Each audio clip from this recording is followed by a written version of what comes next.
Hello students, welcome back again to the meritorious YouTube channel. Electrostatics के 7th video में बहुत बहुत स्वागत है आपका। और इसमें हम हमारे टॉपिक को आगे बढ़ाते हुए पढ़ेंगे electric field due to dipole at equatorial position. हमने लास्ट वीडियो में एक्सियल पोजीशन पर किस तरीके से इलेक्ट्रिक फील्ड निकालनी होती है वो निकाली थी, वो सीखा था। अब इक्वेटोरियल पोजीशन पर निकालना सीखेंगे। And this concept is also important for both the boards, CBSE MP board दोनों के लिए बहुत ज़्यादा इंपॉर्टेंट है, इसलिए इसको ध्यान से समझना। और ये पढ़ने का तरीका वैसे मैंने आपको एक वीडियो में बताया था, लेकिन मैं अभी भी बता रहा हूँ। अपने खुद के नोट्स बनाने की कोशिश करो, कॉपी पेन लेकर साथ में बैठो, खुद के नोट्स बनाओ और कोशिश इस बात की करो कि जो समझाया जा रहा है उसको एक बार कम से कम बगैर देखे प्रैक्टिस कर लो। तो चलिए स्टार्ट करते हैं हम। Electric field due to dipole at equatorial point. और इक्वेटोरियल पॉइंट को हम और क्या बोलते हैं वो मैंने बताया था आपको। इक्वेटोरियल पॉइंट को हम कहते हैं broad side on position. Broad side on position. देखिए, तो हमारे पास एक डायपोल मौजूद है। मान लो एक डायपोल मौजूद रहेगा हमारे पास में। So this is the dipole, इसको हम डायपोल मान लेते हैं। देखिए, minus Q charge and plus Q charge, और ये वेरी स्मॉल डिस्टेंस पर सेपरेटेड हैं दोनों के दोनों 2L डिस्टेंस पर। अब इसके सेंटर से कहीं भी ऊपर या नीचे एक पॉइंट है, वहाँ पर हमें इलेक्ट्रिक फील्ड निकालनी है। इसके सेंटर से मान लो R डिस्टेंस पर, क्योंकि उसके भी सेंटर से R डिस्टेंस पर ही हमने पॉइंट लिया था। एक पॉइंट P है, यहाँ हमें इलेक्ट्रिक फील्ड निकालनी है। मान लो ये चार्ज A पर मौजूद है और ये चार्ज B पॉइंट पर है। तो हमें इलेक्ट्रिक फील्ड निकालनी है इस डायपोल के थ्रू। कितनी नेट या रिजल्टेंट इलेक्ट्रिक फील्ड आ रही, सिंपल। तो देखो, अलग अलग इलेक्ट्रिक फील्ड निकालेंगे हम। सबसे पहले माइनस क्यू चार्ज के थ्रू निकालेंगे इलेक्ट्रिक फील्ड। तो माइनस क्यू चार्ज के थ्रू इलेक्ट्रिक फील्ड कहाँ आएगी बताओ? मतलब डायरेक्शन क्या होगा उसका? डायरेक्शन ये होगा, क्योंकि इलेक्ट्रिक फील्ड नेगेटिव चार्ज के टुवर्ड्स होती है और पॉजिटिव चार्ज के अवे होती है। और इसके थ्रू, पॉजिटिव चार्ज के थ्रू एक इलेक्ट्रिक फील्ड आएगी जो जिसका डायरेक्शन क्या होगा? ये डायरेक्शन होगा बिल्कुल सीधे स्ट्रेट सामने की तरफ, और इसका नीचे की तरफ होगा। मान लिया जाए कि ये एंगल थीटा है और ये एंगल भी थीटा है। दोनों एंगल सेम क्यों होंगे? क्योंकि ये एक इक्वेटोरियल पॉइंट है, ये एक आइसोसेलेस ट्रायंगल है। ऐसा पॉइंट है जो दोनों से सेम दूरी पर है। ओके, ये हम मान के चलते हैं। तो अब खुद सोचिए आप, एक इलेक्ट्रिक फील्ड E1 है, मान लो ये वाली इलेक्ट्रिक फील्ड E1 है जो माइनस क्यू चार्ज के थ्रू है, और ये ऊपर वाली इलेक्ट्रिक फील्ड है, मतलब सामने वाली इलेक्ट्रिक फील्ड, उसको आप मान लो E2 जो प्लस चार्ज के थ्रू आ रही है यहाँ पर। तो इन दोनों के बीच में एंगल कितना होगा ये निकालना भी बहुत ज़रूरी है। इन दोनों के बीच में एंगल होगा बच्चों, ये थीटा है और ये थीटा है, तो सोचो ये कितना होगा। ओके, तो सिंपल है, एक 9th क्लास का कंसेप्ट लगेगा इसमें कि जो एक्सटर्नल एंगल होता है ट्रायंगल का, वो सम ऑफ 2 इंटरनल एंगल्स के बराबर होता है। तो यहाँ पर थीटा और थीटा 2 थीटा हो जाएगा, दोनों का सम कर दिया हमने। ओके, कोई डाउट नहीं होना चाहिए। तो हम अब इलेक्ट्रिक फील्ड निकालेंगे। सबसे पहले E1 इलेक्ट्रिक फील्ड निकालेंगे, एंड देन E2 निकालेंगे, और फिर दोनों का क्या निकालेंगे? रिजल्टेंट निकालेंगे। जिस तरीके से वेक्टर में, फोर्स में हमने रिजल्टेंट निकालना सीखा था।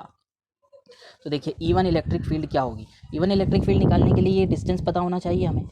इस क्यू चार्ज से कितना डिस्टेंस है ये?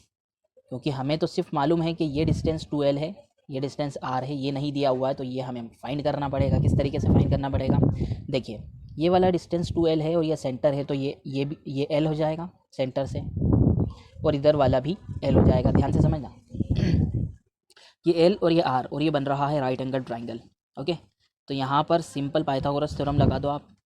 ये L, ये R, तो पाइथागोरस थ्योरम लगा के कितना हो जाएगा? ये हाइपोटेनियस की वैल्यू क्या आ जाएगी? R square plus L square, perpendicular square plus base square का रूट। ओके, तो सिंपल पाइथागोरस थ्योरम लगी है यहाँ पर, R square plus L square, और ये डिस्टेंस भी उतना ही होगा, R square plus L square. Okay, तो E1 इलेक्ट्रिक फील्ड का देखो पहले फार्मूला एक बार और मैं रिवाइंड करा देता हूँ, बार बार रिवाइंड करवाना ज़रूरी है। देखो इलेक्ट्रिक फील्ड का फार्मूला क्या होता है, के यानी कि 1/4πε0 Q/r² यानी कि डिस्टेंस का स्क्वायर। तो के क्यू अपॉन, अब यहाँ पे हम नीचे की जगह पर r² नहीं रखेंगे, बल्कि वो डिस्टेंस रखेंगे, उस डिस्टेंस का स्क्वायर रखेंगे जो डिस्टेंस इन दोनों के बीच में है। तो वो कितना है, वो है r² + l² का अंडर रूट, r² l² का रूट, और उसका स्क्वायर करना पड़ेगा हमें क्योंकि यहाँ पर r का भी स्क्वायर है। ओके, तो स्क्वायर से रूट कैंसिल हो जाएगा। तो E1 की वैल्यू आएगी, E1 इलेक्ट्रिक फील्ड की वैल्यू आएगी के q upon r² + l²। Okay, इसी तरीके से बच्चों आप गौर करोगे तो ये चार्ज क्यू था, ये चार्ज भी क्यू है। हमने माइनस क्यों नहीं लिया, क्योंकि हमने डायरेक्शन ले लिया है यहाँ पर। ओके, डायरेक्शन ले लिया है ना, इसलिए माइनस नहीं लिया। तो ये चार्ज भी क्यू है और ये डिस्टेंस भी उतनी ही दूर है इससे, तो ये इलेक्ट्रिक फील्ड भी उतनी ही आएगी सेम बिल्कुल, लेकिन उसका डायरेक्शन दूसरी तरफ हो जाएगा और वो डायरेक्शन हमने दर्शा दिया है यहाँ पर, तो प्रॉब्लम नहीं है। तो जो इलेक्ट्रिक फील्ड ये आई, वो इलेक्ट्रिक फील्ड ये आई, दोनों इलेक्ट्रिक फील्ड सेम है। ओके, देखिए अब हमें क्या करना है, इन दोनों का रिजल्टेंट निकालना है। रिजल्टेंट निकालने के दो तरीके, एक तरीका वो ट्रेडिशनल तरीका जो कि हमने वेक्टर में सीखा था। देखो ई नेट का क्या तरीका हो जाएगा, ई नेट निकालने का क्या तरीका हो जाएगा, E1² रूट में E1² + E2² + 2E1 E2 cos theta, ये तरीका हो जाएगा ना। क्यों हो जाएगा ये तरीका, क्योंकि एक वेक्टर क्वांटिटी और वेक्टर क्वांटिटी का रिजल्टेंट वेक्टर निकालने का एक ये तरीका है। ओके, दूसरा तरीका जो है वो सिंपल है, डायरेक्ट तरीका है। वो तरीका क्या है कि देखिए, जब दो वेक्टर सेम होते हैं, इक्वल होते हैं, जैसे कि ये दोनों वेक्टर इक्वल हैं, तो इनका रिजल्टेंट वेक्टर इनके सेंटर में यानी बीच में, इन दोनों से आधे आधे एंगल पर बीच में निकल करके आता है ई नेट। इस तरीके से हम इसको निकाल सकते हैं। देखिए मैं आपको ट्रेडिशनल तरीका बता देता हूँ, उसके बाद में ये वाला तरीका भी हम देख लेंगे जल्दी जल्दी। तो देखिए ये दोनों इलेक्ट्रिक फील्ड सेम है, as E1 = E2, electric field दोनों के दोनों सेम है ना बच्चों। तो इसको हम मान लेते हैं E। क्यों मान रहे हैं E, कैलकुलेशन की आसानी के लिए। क्यों, क्योंकि यहाँ पर कैलकुलेशन बहुत आसान हो जाएगा। देखो कैसे होगा आसान, यहाँ पर मैं बताता हूँ आपको। ई नेट की वैल्यू अगर अपन इस फॉर्मूले से निकालें तो what will be the value of E1, क्या हो जाएगी यहाँ पर, E² + E² + E cos theta. अब थीटा की जगह पर हम थीटा नहीं रखेंगे, दोनों के बीच में एंगल कितना है वो रखा जाएगा। देखो कितना एंगल है, दोनों के बीच में 2 थीटा एंगल है ना, तो 2 थीटा रखूँगा मैं यहाँ पर। सबका जो है वेक्टर क्वांटिटी है तो सब पर डायरेक्शन लगा देते हैं। यहाँ पर हो जाएगा E² 2E², यहाँ पर 2 नहीं लगाया सॉरी, 2E² + 2, ये E और E, ये भी E² हो जाएगा, 2E² cos 2 theta equal to, ये क्या हो जाएगा, ये दोनों, ये जो है E² बाहर निकल जाएगा, रूट से E बन जाएगा, और ये जो है रूट में रह जाएगा, और ये ब्रैकेट लगाकर 1 + cos 2 थीटा बचेगा अंदर। अब एक फॉर्मूला होता है, देखो वो आपको याद होना चाहिए, 11th में पढ़ाया जाता है, मैं यहाँ पर लिख देता हूँ। वो फॉर्मूला ये होता है, वो फॉर्मूला होता है cos² थीटा का। cos² थीटा का एक फार्मूला होता है, यहाँ cos² थीटा का, 2 cos² थीटा का फॉर्मूला, हाँ cos² थीटा का होता है, सॉरी 1 + cos 2 θ/2, ये फार्मूला होता है। ओके, अब इस 2 को अगर मैं इधर भेज दूँ तो 2 cos² थीटा का फॉर्मूला क्या बन जाएगा, 1 + 2 cos 2 थीटा। तो यहाँ पर जो 1 + 2 cos थीटा है सॉरी, उसको हम लिख सकते हैं 2 cos² थीटा। ये फॉर्मूले के तहत हमने लिखा, ये मल्टीप्लाइड बाय ये वाला 2 तो है ही, इसको हमने लिख दिया 2 cos² थीटा। अब ये सब रूट से बाहर आ जाएंगे, ये 2 का स्क्वायर है तो ये बाहर आया एक बार, और ये cos का स्क्वायर है तो cos बन के बाहर आया। ओके, अब हम यहाँ पर E की वैल्यू रख देंगे क्योंकि E की वैल्यू है हमारे पास में। ओके, तो E की वैल्यू क्या है, KQ/r² + l²। तो हम यहाँ पर E की वैल्यू जो है रख रहे हैं के q upon r square plus l square, okay, और मल्टीप्लाइड बाय यहाँ पर 2 और मल्टीप्लाइड बाय कॉस थीटा की भी वैल्यू रख देंगे। देखिए कॉस थीटा, थीटा एक अननोन क्वांटिटी है, तो हम डेरिवेशन में एक बात याद रखना, हमेशा हर डेरिवेशन में एक बात हमेशा ध्यान रखना कि हम अननोन क्वांटिटी में कभी भी रिजल्ट नहीं लाएंगे फाइनल। तो थीटा एक अननोन क्वांटिटी हमने माना था, नॉन क्वांटिटी क्या है, बस एल है और आर है, तो इसी में रिजल्ट लाना ज़रूरी है हमें। तो कॉस थीटा की वैल्यू निकाल के हमें रखनी पड़ेगी यहाँ पर। तो कॉस थीटा क्या होता है, देखिए कॉस थीटा होता है base upon hypotenuse, base upon hypotenuse होता है। तो यहाँ देखो बेस क्या है, ये राइट एंगल ट्राइंगल और ये थीटा, तो बेस है एल और हाइपोटेनियस है ये, तो इसकी वैल्यू हम रख देंगे, बेस है एल और हाइपोटेनियस है रूट में r square plus l square, sorry, इस तरीके से वैल्यू रख देंगे। तो कॉस थीटा की वैल्यू है ये हमारे सामने। तो यहाँ पर जो कॉस थीटा है उसकी वैल्यू हम क्या रख देंगे, एल अपॉन रूट में r square plus l square square root में, ओके।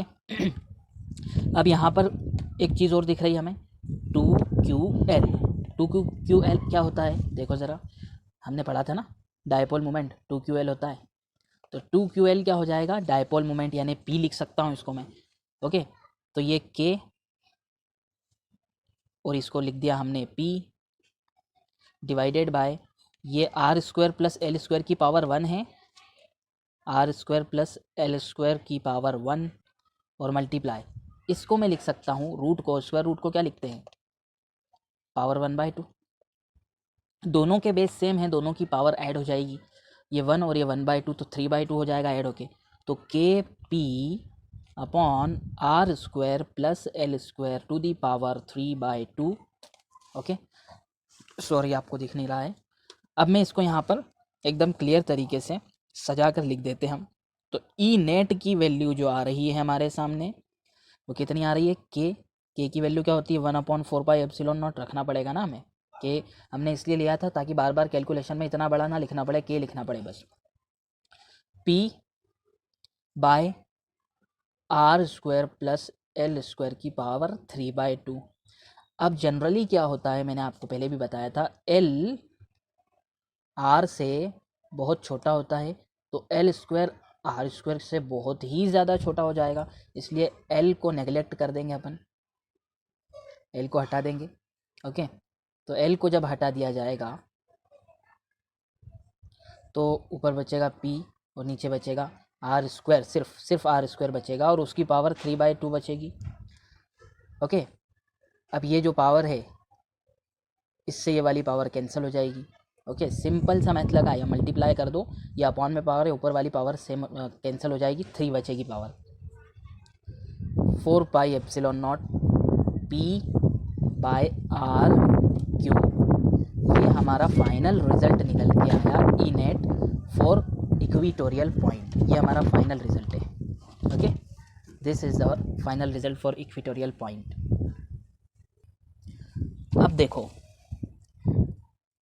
ई एक्शियल क्या निकल के आया था, ई एक्शियल निकल के आया था 1/4πε0 2P/r³, ये निकल के आया था। और ई इक्वेटोरियल क्या निकल के आया है, तो ई इक्वेटोरियल निकल के आया है 1/4πε0 P/r³। तो इन दोनों के बीच में रिलेशन क्या हो गया कि जो है ई एक्शियल जो है, ई एक्सियल 2 टाइम्स ई इक्वेटोरियल के बराबर होता है। ये डबल है ना, देखो इसको डिवाइड कर दो आप, तो सारी चीज़ें कैंसिल हो जाएगी, ई इक्वेटोरियल ऊपर जाएगा और 2 यहाँ बचेगा, बस बाकी सब कैंसिल हो जाएगा। तो ये वाला रिज़ल्ट आपको याद रखना है। ये भी आपको अगर एमपी बोर्ड में है तो आपको ऑब्जेक्टिव में आ सकता है, और अगर सीबीएसई में है तो भी ये पूछा जा सकता है 1 मार्क में, ओके। तो ये वाला रिज़ल्ट भी आपको याद रखना है।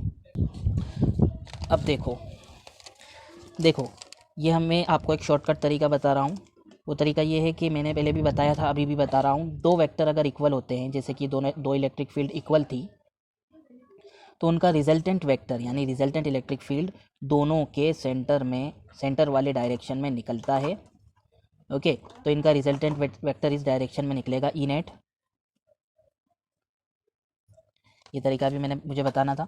तो ये थीटा 2 थीटा एंगल है, तो यहाँ पर थीटा हो जाएगा और यहाँ भी थीटा हो जाएगा। ओके, तो अब जो है हमें क्या करना है, इस डायरेक्शन में क्या इलेक्ट्रिक फील्ड बन रही है दोनों, वो दोनों निकाल कर दोनों को ऐड कर देना है। तो कैसे करेंगे हम ऐड, देखो यहाँ पर ई है ना, तो इस डायरेक्शन में अगर इसका जो है हम प्रोजेक्शन निकालें इस वाली का, तो हो जाएगा, इस डायरेक्शन में इसका प्रोजेक्शन निकालें तो ई कॉस थीटा हो जाएगा, और ये वाली इलेक्ट्रिक फील्ड का भी निकालें तो भी ई कॉस थीटा हो जाएगा। तो E cos theta plus E cos theta. Okay, तो ई नेट की वैल्यू देखो कैसे आया वो ई कॉस थीटा, वो भी बताऊंगा। अभी देखो जरा, 2 बार ई कॉस थीटा आया, नीचे वाले का भी और ऊपर वाले का भी। तो E cos theta 2 E cos theta. Okay, तो इससे भी आंसर आ सकता है सिंपल तरीके से। देखो यहाँ पर 2 ई कॉस थीटा आया था ना हमारा, यहाँ पर 2 ई कॉस थीटा आया था।